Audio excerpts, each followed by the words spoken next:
Dînî her roja geşla sîmane welatê me di şoreşê daye. Milletê welatê me dê rizgar be gelê me şervan jîr û hişyar be. Dest bidin hev birano ala me bilind e. Xaka azadbûyî çiqas rind û bihagiran e.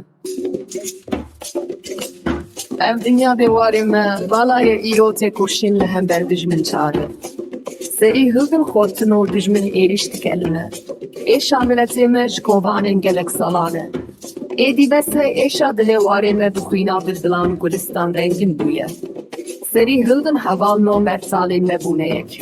Riya rizgariyê tenê berxwedan e. Em ji bo jiyanekê azad rabin ser piyan.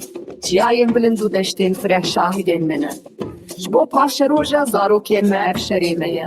Heta dawî em ê bibine yek û bimeşin. Em ê bi hev re ava bikin welatê xwe yên û deng bidin ji çalaliyên welatê xwe re.